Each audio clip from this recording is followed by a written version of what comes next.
ఇంత పెద్ద నగారా తయారు చేయడానికి మనకి ఇంత పెద్ద చర్మం దొరకాలి. ఆ పశువు యొక్క చర్మము పెద్దదిగా ఉండాలంటే పశువు ఎంత పెద్దదిగా ఉండాలి? కాబట్టి అలాంటి పశువులు లభించే స్థలం మనకు ఇప్పటి వరకు కూడా ఛత్తీస్గఢే. అది తెలంగాణ బార్డర్లో ఉంటుంది. సుక్మా జిల్లా, సుక్మా నుంచి జగదల్పూర్ నుంచి కొండాపూర్, ఇలా ఆ ప్రాంతాలను బట్టి అక్కడ ఉన్నటువంటి పశువుల యొక్క సైజుని బట్టి ఈ చర్మాన్ని తీసుకొస్తారు. ఆ తర్వాత ఇది ఇనుపతో తయారు చేసినటువంటి ఇది పాత్ర. ఈ పాత్రకి అది ఎక్కిస్తారు. అలా అతిపెద్ద నగారాగా దీన్ని మేము భావిస్తాము. ఇంతకంటే పెద్దది ఎక్కడైనా ఉంటే సంతోషిస్తాము. అతిపెద్ద మొగ ఈ వాద్యం పేరు. దీనిని ఇక్కడ ఒకరు భుజం మీద పెట్టుకుంటారు, ఇక్కడ ఒకరు భుజం మీద పెట్టుకొని వాళ్ళు చేయితోటి వాయిస్తారు. ఆ తర్వాత ఇలాంటి కర్రలతో వేరే ఇద్దరు వాయిస్తారు. అంటే మొత్తం నలుగురు దీనిని వాయిస్తూ నృత్యం చేస్తారు. అది విశేషం. అంత పెద్ద డోలుతో చక్కటి నృత్యాన్ని ప్రదర్శించే నేర్పు ఆదివాసులదే. దీనిని మీరు ఎక్కడి నుంచి తీసుకురావడం? ఇది మన వరంగల్ జిల్లా నుంచి తీసుకువచ్చాము. తర్వాత భద్రాచలం నుంచి కూడా ఒకటి తీసుకొచ్చాము. పద్ద మనసయ్య గారు దానిని మనకు అవైలబుల్గా చేశారు. అక్కడ ఉన్న వాళ్ళతో ఈ లోపట మొత్తం ఒకే చెక్క లోపట తొలుస్తూ దీనిని హాలోగా తయారు చేయాలి. అప్పుడే శబ్దం వస్తుంది. లోపట తొలిచి ఖాళీ చేసేయాలి.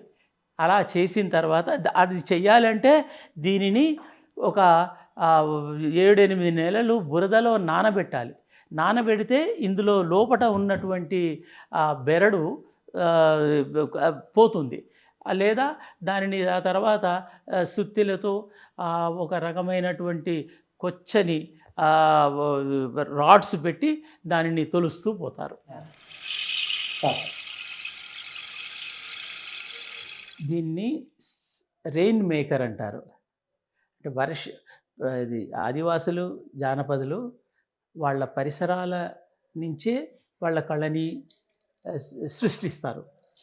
మెరుపులు మెరిసినట్టుగా, ఉరుములు ఉరిమినట్టుగా, వర్షం పడ్డట్టుగా ఆ ధ్వనులని పెడతారు. అందుకే మేఘమల్హారీ రాగము ఉంటుంది. మేఘాలు వర్షించినప్పుడు ఎట్లా అయితే శబ్దం ఉంటుందో దాన్ని ఒక రాగంగా చేశారు. దానికి మూలం ఇది. ఈ వర్షము వెదురు బొంగుని వాళ్ళ చిత్ర కళతో దీనిని అలంకరించారు. దీనిని ఇటు మూసివేసి ఇందులో అడవిలో లభించేటువంటి రాళ్ల వంటి విత్తనాలను ఇందులో వేస్తారు. వేసినప్పుడు ఆ లోపట ఇలా తిప్పి పెట్టడం వల్ల ఇవి ఒక్కొక్కటి పడుతున్నప్పుడు ఒక్కొక్క వర్షం చుక్క పడుతున్న శబ్దం వస్తుంది. ఆ వర్షము యొక్క శబ్దాన్ని వినడం వాళ్ళకు ఆనందం. వర్షాకాలంలోనే వస్తుంది కదా, ఆ తర్వాతి కాలాల్లో ఇది ఆనందిస్తారేమో. వాళ్లకు ఆ ప్రకృతిని ప్రేమించిన వాడు, హృదయంలో దాచుకున్నవాడు ఇలాంటి శబ్దాలను వినడానికి ఇష్టపడతారు. దీన్ని మీరు ఎక్కడి నుంచి తీసుకురావాలి? ఇది ఛత్తీస్గఢ్లో తయారు చేస్తారండి. అక్కడి నుంచి తీసుకొచ్చాము. ఇప్పటికీ మనకు ఇక్కడ అందుబాటులో ఉంటాయా? ఉంటాయి. అంటే ఇప్పుడు ఈ వెదురు దొరకడం లేదు, తయారు చేసే వాళ్ళకి పని లేదు. వాళ్ళు తయారు చేస్తే అక్కడికి వెళ్ళి కొనుక్కొని వచ్చి మనకు అమ్మేవాడు లేడు. దానివల్ల ఇది కుంటుపడిపోతున్నది. ఇలాంటివి మీరు ఎన్ని తీసుకురావడం జరిగింది? అక్కడ ఒక 4-5 తీసుకొచ్చాము. అది అంటే ఇలా ఉంటుంది అని చెప్తే తెలియని వాళ్లకు వాటిని వినిపించడం ఒక ఉద్దేశం. ఆ తర్వాత మనకి ఇంతకంటే విచిత్రమైనటువంటి శబ్దాలను సృష్టించే సంగీత వాద్యాలు ఉన్నాయి. ఇది కడ్డీ వాద్యము, అంటే ఖడీ వీణ. వీణని నిలబెట్టి మనం మీటుతాము, కానీ దీనిని ఇలా పట్టుకొని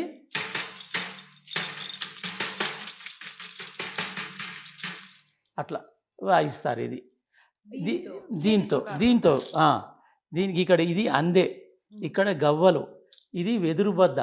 ఈ వెదురుబద్ద యొక్క కొన నుంచి ఈ పెద్ద వరకు, పెద్దదాని వరకు దీన్ని ఇట్లా వాయిస్తే ఒక రకమైన శబ్దము, ఇలా వాయిస్తే ఒక రకమైన శబ్దము, ఇలా వాయిస్తే ఒక రకమైన శబ్దం. దీన్ని ఇక్కడ దీనిని పట్టుకొని ఈ శబ్దాన్ని నియంత్రిస్తాడు. దీనికి ఒక సింక్రనైజేషన్ చేస్తాడు. అట్లా ఇది అట్టడుగు వర్గాలకి సంబంధించిన ఇది కరీంనగర్, ఆ తర్వాత ఆదిలాబాద్ జిల్లాలోనే మనకు ఈ వాద్యము దొరుకుతుంది. అది రబాబ్, బంజారాల వాడేటువంటి రబాబ్. ఆ బంజారాలు ఈ రబాబ్కి ఇప్పటి వరకు కూడా పశువు యొక్క నరాలనే వాడతారు. పశువుల నరాలు, తీగలు కాదు.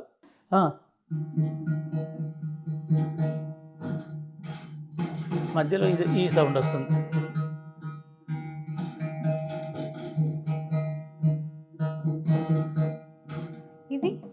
అది చర్మము.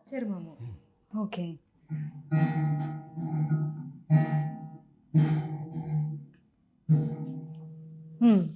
ఆ తర్వాత ఇది మనందరికీ తెలుసు కిన్నెర. ఆ తర్వాత ఇది శారద కథకులు చెప్పుతూ వాయించే వాద్యం. ఇలాగే వాయిస్తారా? దాన్ని ఇలా పట్టుకొని కూర్చొని వాయిస్తారు. ఆ తర్వాత ఇవి ఆధునికమైనవి. అది బుర్రవీణ. కేవలం ఒకే సంగీతకారుడు ఉన్నాడు మహబూబ్ నగర్లో, ఒక్కడే వాయిస్తాడు. అతడు పెద్ద సంగీత విద్వాంసుడు. అతనికి కూడా గుర్తింపులు లేవు. ఆ తర్వాత ఇది వెదురు వీణ. అంటే వీణలన్నింటికీ మూలమైనది వెదురు వీణ. దీనిని కూడా ఒక కర్ర బద్దతో ఇలా కొడుతూ వాయిస్తారు. అంటే వాళ్ళ కళ్ళ ముందు కనిపించే వస్తువులని, పదార్థాలని, సామాగ్రిని తీసుకొని వాళ్ళు వాద్యంగా మలుస్తారు.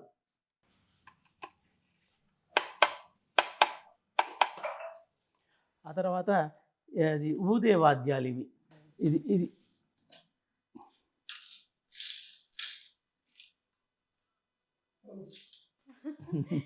ఇట్లా వాయిస్తూ ఇలా పట్టుకోవాలి, ఇక్కడ బ్లో చేస్తూ ఊదాలి.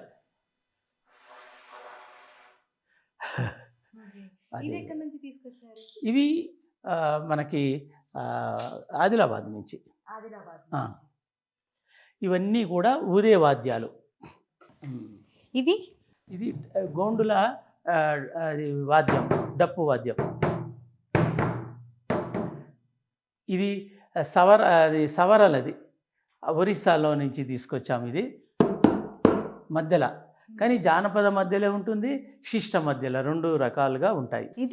ఇది మధ్యలో వాళ్ళది, ఆదివాసీ మధ్యలో. ఇది ప్రత్యేకంగా చెప్పుకోదగింది ఏంటంటే విశ్వకర్మలకి సంబంధించిన రుంజవాద్యం. ఇలా కొడుతూ దీని మీద